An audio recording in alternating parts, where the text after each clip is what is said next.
اعوذ باللہ من الشیطان الرجیم بسم اللہ الرحمن الرحیم قل ان کان آباؤکم و ابناؤکم و اخوانکم و ازواجکم و عشیرتکم و اموال اقترفتموها و تجارت تخشون کسادها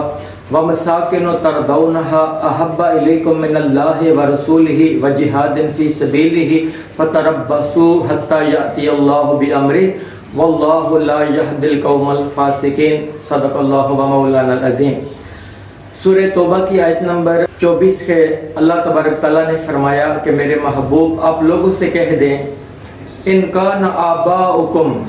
اگر تمہارے باپ یعنی باپ دادا، و ابناؤکم اور تمہارے بیٹے یعنی بیٹے اور بیٹیاں،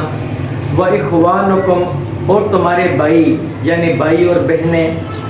و ازواجکم اور تمہاری بیویاں، و عشیرتکم اور تمہارے رشتہ دار، و اموال اقترفتموها اور وہ مال جو تم کماتے ہو، و تجارت تخشون کسادها اور وہ تجارت جس کے نقصان کا تمہیں ڈر لگا رہتا ہے، جس کے گھاٹے کا تمہیں خوف رہتا ہے،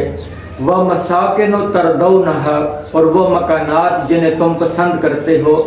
یہ 8 چیزیں بیان کی، باپ، بیٹے، بھائی، بیویاں، رشتہ دار، مال، کاروبار، تجارت جو بزنس ہے، اور مکانات۔ یہ 8 بندھن جس کے ساتھ انسان بندھا ہوا ہے، یہ 8 بندھن بیان کیے اور فرمایا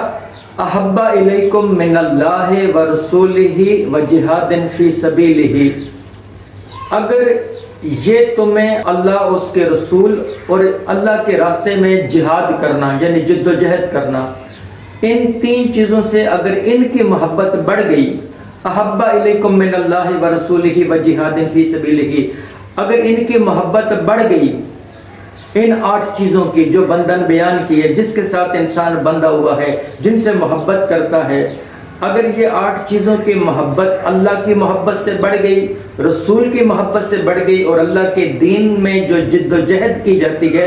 اگر اس سے ان چیزوں کی محبت بڑھ گئی تو فرمایا فَتَرَبَّصُوا حَتَّى يَأْتِيَ اللَّهُ بِأَمْرِهِ، پھر انتظار کرو کہ اللہ کا حکم آ جائے، مطلب ہے کہ حکم عذاب آ جائے۔ وَاللَّهُ لَا يَهْدِي الْقَوْمَ الْفَاسِقِينَ، اور اللہ تبارک تعالیٰ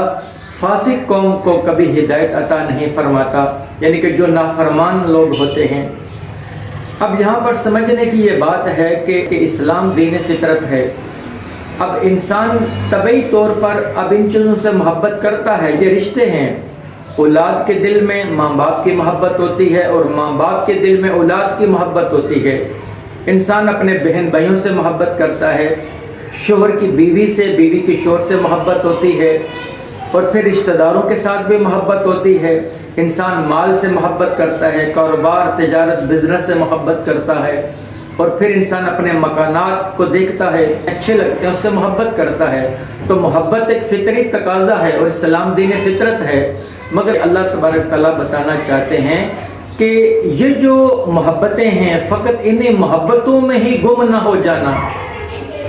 اور اتنے گم نہ ہو جانا کہ تم اللہ کی محبت اور رسول کی محبت اور دین کے راستے میں جد و جہد کرنے سے بھی زیادہ محبت ان سے ہو جائے، اور اللہ کو بھول جاؤ، رسول کو بھول جاؤ، اور دین کے لیے ایفرٹ نہ کرو، دین کے لیے جد و جہد نہ کرو۔ تو فرمایا جا رہا ہے کہ میرے محبوب آپ لوگوں سے فرما دیں ان کان آباؤکم، اگر تمہارے باپ، و ابناؤکم اور تمہارے بیٹے، و اخوانکم تمہارے بھائی، و ازواجکم تمہاری بیویاں، و عشیرتکم تمہارے رشتہ دار، و اموال اقترفتموها اور وہ مال جو تم کماتے ہو، و تجارت تخشون کسادها اور وہ تجارت جس کے گھاٹے کا تمہیں ڈر لگا رہتا ہے، و مساکن ترضونها اور وہ مکانات جنہیں تم پسند کرتے ہو، احب الیکم من اللہ و رسولہ و جہاد فی سبیلہ، اگر اللہ کی محبت، رسول کی محبت اور اللہ کے دین میں جد و جہد کرنے کی محبت سے بڑھ گئیں، وہ محبتیں بڑھ گئیں، تو پھر اللہ تبارک تعالیٰ حکم عذاب لے آئے گا۔ تو ہر چیز سے محبت کرنی ہے، مگر وہ محبت اللہ، اس کے رسول اور دین کے لیے جد و جہد کرنے سے بڑھ نہ جائے۔ جیسے حضور نبی کرم صلی اللہ علیہ وسلم نے فرمایا لا یؤمن احدکم حتی اکون احب الیہ من والدہ و ولدہ والناس اجمعین۔ نبی پاک صلی اللہ علیہ وسلم فرما رہے ہیں کہ تم میں سے کوئی بھی شخص اس وقت تک مومن نہیں ہو سکتا جب تک میں اسے اس کے ماں باپ، بچے اور رشتہ داروں سے زیادہ محبوب نہ ہو جاؤں۔ یعنی کہ نبی پاک صلی اللہ علیہ وسلم کی محبت تقاضا کرتی ہے کہ ہمارے دلوں کے اندر ماں باپ، بیوی بچوں، رشتہ داروں، سب کائنات کے ہر رشتے سے حضور نبی کرم صلی اللہ علیہ وسلم کی محبت جب بڑھ جائے گی تو انسان مومن کہلانے کا مستحق ہوگا۔